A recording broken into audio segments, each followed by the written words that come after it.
Breaking news from the Donald Trump campaign and another change at the top. Campaign chairman Paul Manafort resigns Friday. This on the heels of Trump's overhaul of campaign management earlier this week.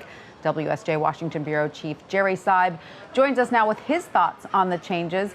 Welcome, Jerry. Trump's statement Friday morning says Manafort offered and he accepted Manafort's resignation. They are publicly parting on friendly terms. But do we know what's behind this move?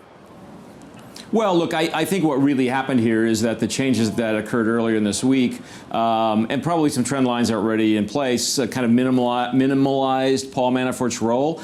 He had been marginalized to some extent by the new structure, and I think he saw that, recognized that that was the new reality, and decided he would just step out. I think when they made the campaign overhaul earlier this week, moved in a new campaign chief executive, moved in a new campaign manager, there was kind of an expectation that maybe Paul Manafort would stick around as campaign chairman. I suspect what happened was that he saw that as largely an honorific position, the way the new world has evolved. Didn't want to be part of that, didn't want to be a distraction, and you know, there have been some stories about his work in Ukraine that had become a bit of a distraction, and so I think the statement is correct, that he just decided he would take himself out of the picture. Was there also a sense that Manafort perhaps failed at broadening Trump's appeal, or at least failed at convincing him to broaden his appeal?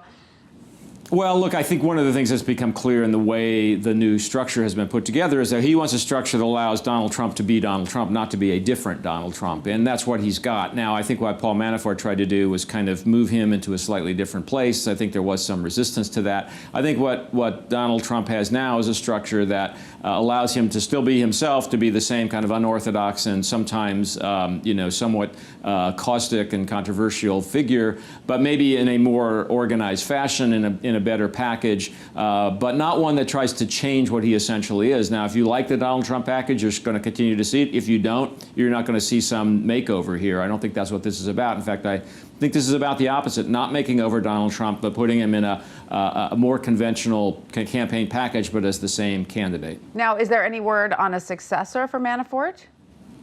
I don't think there'll be a successor. As I said, I think he was kind of moved into a marginalized position, so I don't think he is performing a function now that somebody else needs to pick up. Look, the crucial thing that Paul Manafort did for Donald Trump was already done. It was basically move in late in the spring when the whole process of putting together the final delegates, avoiding a contested convention, and having a convention that worked out the way the Trump campaign wanted it to work out was what he was really hired to do in the first place. He did that. That's done. That's not necessary, obviously, anymore, and so I don't think there's a Paul Manafort function per se that somebody else has to move in at this stage and pick up. But stepping back, though, and taking a look at the larger picture, this is just the latest shakeup in Trump's campaign, one that's already seen a lot of management shifts, as we've discussed. So what message does this send at this point in the election?